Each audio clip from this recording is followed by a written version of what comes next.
इस बात की आवश्यकता होती है कि मनुष्य समझ ले कि उस परिस्थिति में उसका कर्तव्य क्या है।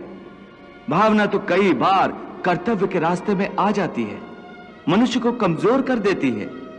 जैसे इस समय तुम्हारी भावनाओं के कारण तुम्हारे मन में जो मोह उत्पन्न हो गया है, वो तुम्हें कर्तव्य के रास्ते से भटका आ रहा है।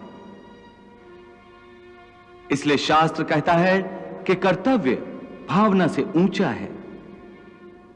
अभी तुमने बड़े ज्ञानियों जैसे तर्क किए कि कर्म के लिए कोई प्रेरणा होनी चाहिए और प्रेरणा के लिए कोई भावना आवश्यक है। ये सारे तर्क मोह जनित हैं। रिश्ते नातों के मोह ने तुम्हारी बुद्धि को धूमिल कर दिया है, इसलिए तुम्हें सत्य दिखाई नहीं दे रहा।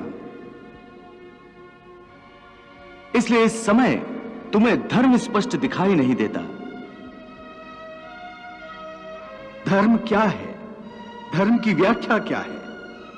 इस बात का निर्णय कौन करता है?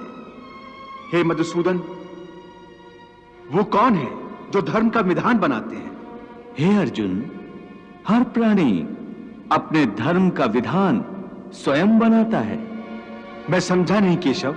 देखो पार्थ, धर्म का जो विधान किसी दूसरे ने बनाया हो, वो तुम्हारा धर्म नहीं हो सकता।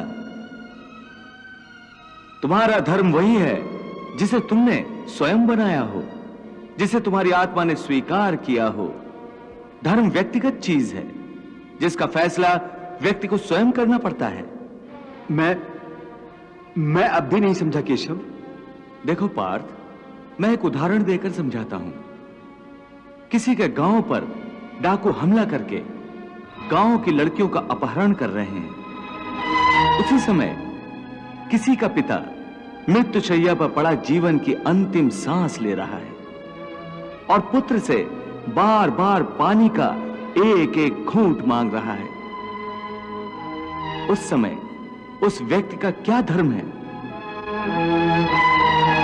वो मरते हुए पिता के कंठ में अंतिम समय गंगा जल की बूंद बूंद टपकाता हुआ अपने पुत्र धर्म का पालन करे, या उसके गांव की लड़कियों पर जो संकट आ गया है उनकी रक्षा के लिए तलवार उठाकर उन डाकुओं का मुकाबला करे और आवश्यक हो तो जान भी देकर अपने गांव की इज्जत बचाए।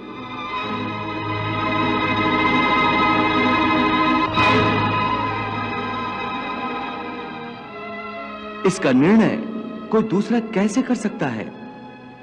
इसको धर्म का दोराहा या धर्म संकट भी कहते हैं। ऐसी परिस्थिति में वो व्यक्ति क्या करे? उसका फैसला कोई बाहर वाला नहीं कर सकता। यह निर्णय उसी को लेना होता है कि उस समय उसका प्रथम धर्म क्या है।